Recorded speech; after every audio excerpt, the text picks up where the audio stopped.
Okay, so let's come over and look at CL next this morning. We may have just seen the bottom of this 3. We missed the target zone by a hair's breadth here, which was the 1764 in this final ending diagonal that we were tracing out on Friday afternoon. So I'm looking for a 4-5 potentially. And again, it's possible the whole thing's complete. So we need to see what we get on this next move up and the subsequent pullback from it in CL off the low that we've seen this morning over here. So if this is the 3 here, then I think what we're going to see is either an A, B, C for a 4, or we're going to start to accelerate much more strongly, get a 3-wave pullback and take out the top, which would give us a long setup.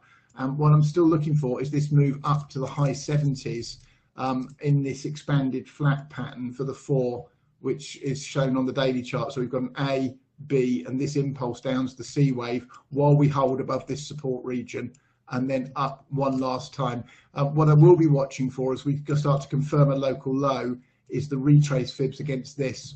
If we've got the A of this 4 in, we're going to hold a retrace and then get a very strong C wave move down to at least 51 and probably more likely the mid 40s in CL. So again, it's between counts, but the next move of any consequence should be to the upside in both counts. So on day trading basis, I'm looking up in CL in the short term. And this morning, since I put the day trading chart out, it's given you an entry at 63.07 this morning as it pushed straight through the blue line.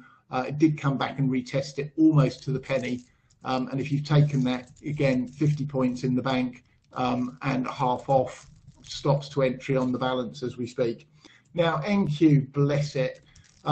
So it gapped up strongly last night. It had, when I put the first review out this morning, come up right to the 887 and the 138.2. It's since pushed through.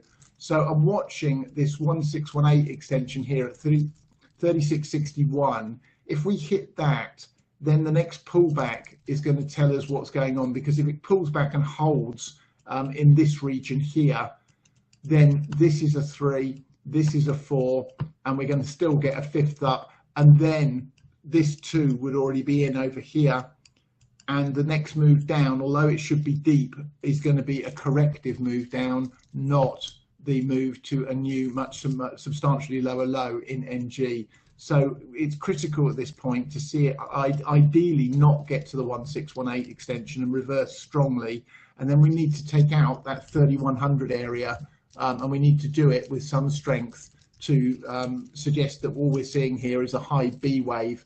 Otherwise the count is wrong and the low is already in, and with the next move back is going to be corrective rather than to a new local low in NG.